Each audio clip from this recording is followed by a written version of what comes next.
For over 2 years, my girlfriend turned me into a viral joke on social media, mocking me to thousands while smiling to my face. This is what I did. Hey viewers, welcome to the channel. We are just starting, and your support means a lot. If you enjoy these stories, please consider subscribing and help us reach our first 1,000 subscribers. This all came to light about 4 months ago, but I'm still dealing with the aftermath. I keep going back and forth on whether I made the right decision, but honestly, I think I needed to share this to get some perspective. I'm 28 and I was with Jessica for about 2.5 years. We met through a dating app, which I know sounds unromantic, but our first conversation lasted until 3 in the morning.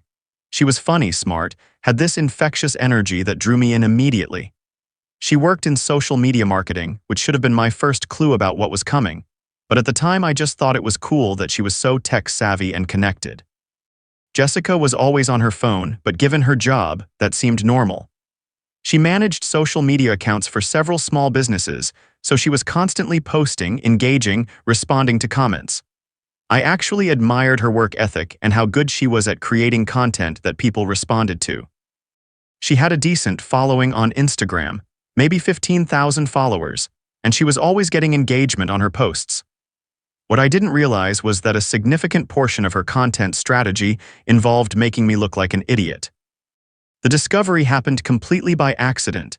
I was at a coffee shop waiting to meet a client when I overheard these two women at the table next to me talking about Instagram stories. One of them was laughing about this girl who was always posting about her clueless boyfriend and how funny it was to watch him fail at basic adult tasks. Something about the way she described it made my stomach turn, but I tried to ignore it. Then she mentioned the girl's username, and I recognized it immediately. It was Jessica's handle. I couldn't focus on my client meeting at all. As soon as it was over, I went straight to my car and pulled up Jessica's Instagram. I realized I'd been following her main account, but I'd never really paid attention to her stories or looked at her posts that closely. I trusted her, and social media drama just wasn't something I thought about. But now I was looking with fresh eyes, and what I saw made me sick. Her most recent story was a video of me from that morning, trying to figure out how to use our new coffee maker. She'd filmed me struggling with it for about 30 seconds, clearly frustrated, and added text that said, when he thinks he's handy but can't even make coffee without instructions. She'd tagged it with hashtags like boyfriend problems and mansplaining, even though I hadn't been explaining anything to anyone. I scrolled back through weeks of stories, and there was a clear pattern. Videos of me doing household chores wrong. Photos of gifts I'd given her with sarcastic captions about men and their gift-giving skills. Screenshots of texts I'd sent her with her commentary about how typical my responses were. The worst part was her regular posts on her main feed. She had this whole recurring theme about the comedy of dating a man-child. There were photos of me sleeping with captions about how I couldn't even put myself to bed properly. Pictures of me cooking with jokes about how I needed supervision to avoid burning down the kitchen. Even romantic photos of us together often had captions that somehow made me the punchline. I spent 2 hours in that parking lot, going through months of content, watching my relationship get turned into entertainment for her followers. The comments were the worst part.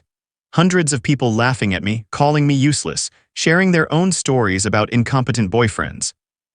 Jessica would respond to these comments, encouraging the mockery, adding more details about my supposed failures. There was this one post from a few months earlier where she'd shared a photo of a dinner I'd cooked for her birthday. I'd spent hours planning it, shopping for ingredients, trying to make everything perfect. In the photo, you could see the table I'd set, the flowers I'd bought, the homemade cake I'd attempted. Her caption read, "He tried so hard, bless his heart." At least the takeout we ordered after was good. The thing is, we never ordered takeout that night. She'd loved the dinner, told me it was one of the sweetest things anyone had ever done for her. But for social media, she'd turned it into a story about my inadequacy as a cook and a boyfriend. I realized that for over 2 years, Jessica had been creating a fictional version of our relationship where I was the bumbling fool, and she was the long-suffering girlfriend dealing with my incompetence. Her followers knew me as this caricature of a useless man-child, but I had no idea any of it existed. When I got home that evening, Jessica was on the couch, editing content on her laptop. She looked up and smiled when I walked in, asked me how my day was. I sat down next to her and asked if we could talk. I told her I'd discovered her social media posts about me and our relationship. I watched her face carefully as I spoke, and I could see the exact moment she realized she'd been caught. Her expression shifted from confusion to recognition to something that looked almost like panic. She immediately went into damage control mode. She said it wasn't what it looked like, that social media was just about entertainment, that everyone exaggerated their lives online. She said her followers expected a certain type of content from her, and the boyfriend humor was just part of her brand. I asked her how she thought I'd feel knowing that thousands of strangers were laughing at me based on stories she'd made up or situations she'd deliberately misrepresented. She said she never thought I'd find out, and besides, it wasn't like she was using my real name or anything. That's when I realized she genuinely didn't understand why I was upset. To her, I was content for her social media presence. My feelings, my dignity, my privacy, none of that mattered as much as her engagement rates and follower count. I asked her to delete the posts about me and to stop sharing details of our private life online. She said she couldn't do that because it would hurt her metrics and confuse her audience. She said I was being controlling and that I didn't understand how social media worked. We argued for hours. She kept trying to minimize what she'd done, saying it was just harmless fun and that I was overreacting. She said lots of couples shared funny stories about each other online and I was being too sensitive. When I pointed out that most couples got consent before turning their partners into internet jokes, she said I should have assumed anything I did around her might end up on social media because that was just how her generation communicated. The conversation got heated when I mentioned some of the more humiliating posts. There was one where she'd filmed me singing in the shower and posted it with commentary about my questionable taste in music. Another where she'd photographed me asleep on the couch after a long day at work and captioned it with jokes about lazy boyfriends. She defended every single post, saying they were funny and that I couldn't expect her to censor her content just because I was insecure. She said if I had a problem with her social media, maybe I wasn't the right person for her because her online presence was part of her career. That's when I realized this wasn't just about social media. This was about respect, and Jessica had been showing me for 2 years that she didn't respect me at all. She saw me as material for her content creation, not as a partner whose feelings and privacy mattered. I told her I needed some time to think about everything. She said I was being dramatic and that we could work through this if I would just be more understanding about her job requirements. She suggested I could even help her create content, that maybe we could do couples posts where we were both in on the joke. I spent the next few days staying at my friend Marcus's place, trying to process what I'd learned. Marcus had actually seen some of Jessica's posts over the years, but he'd assumed I knew about them and was okay with it. He said he'd always thought it was weird how she portrayed our relationship, but he figured that was just how young couples handled social media. I started thinking about all the times Jessica had encouraged me to try new things or take on tasks around the house. How she'd always had her phone ready when I was cooking or cleaning or attempting any kind of project. I'd thought she was being supportive, maybe documenting our life together. Now I realized she'd been waiting for me to mess up so she could film it. I remembered this one weekend when we decided to redecorate our living room. I'd never hung wallpaper before, but I wanted to learn, so I watched YouTube videos and bought all the supplies. Jessica kept offering to help, but she also kept her camera rolling. When I inevitably made some mistakes during the learning process, she was right there to document it all. Later that week, she posted a whole series about the wallpaper disaster, complete with before and after photos showing where I'd gotten the pattern wrong. The comments were brutal people calling me hopeless, suggesting she should hire professionals, joking about dumping boyfriends who couldn't handle simple home improvement tasks. What her followers didn't see was that I'd actually figured it out by the end of the weekend. The room looked great once I got the hang of it, and Jessica had been genuinely impressed with the final result. But that didn't fit the narrative she was selling online. The more I thought about it, the more I realized how calculated it all was. Jessica wasn't just casually sharing moments from our life, she was actively creating situations where I might look foolish, then documenting and monetizing my failures for her audience. When I came back to our apartment 3 days later, Jessica acted like nothing had happened. She asked if I was done being upset and ready to move on. She said she'd thought about our conversation and was willing to be more mindful about what she posted. but she wasn't going to fundamentally change her content strategy because of my insecurities. That's when I knew the relationship was over. It wasn't just about the social media posts, it was about the complete lack of remorse, the refusal to acknowledge how her actions had affected me, and the way she kept trying to reframe my legitimate concerns as character flaws. I told her I was moving out. She seemed genuinely shocked, like she couldn't believe I was ending our relationship over what she saw as a minor disagreement about social media boundaries.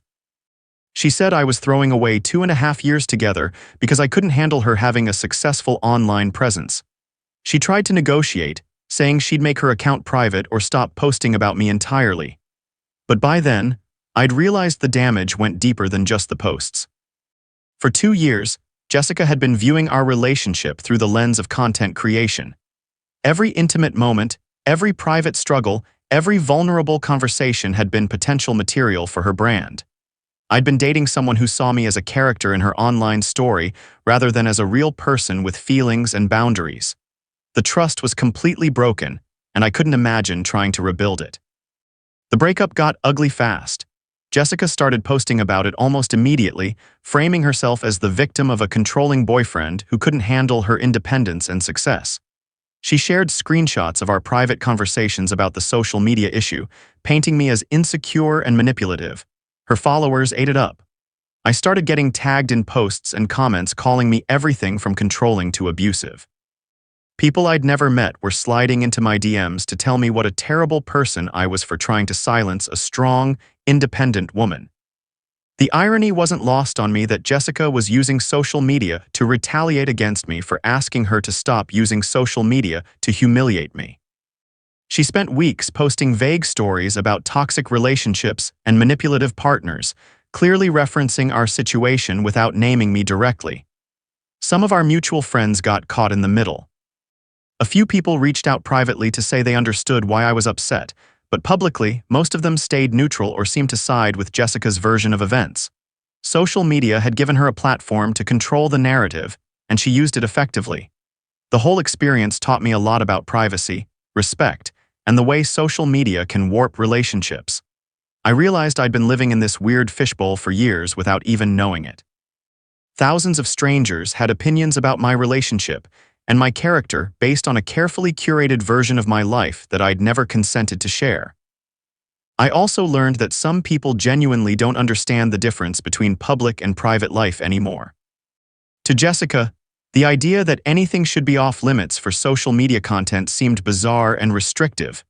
She couldn't separate her role as a content creator from her role as a girlfriend, and ultimately, the content creator won.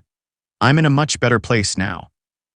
I'm dating someone new, Lisa, who barely posts on social media and has never once made me feel like I'm performing for an invisible audience. We have private moments that stay private, inside jokes that don't become public entertainment, and conflicts that we resolve between ourselves rather than crowdsourcing opinions from strangers online. Looking back, I can see red flags I missed.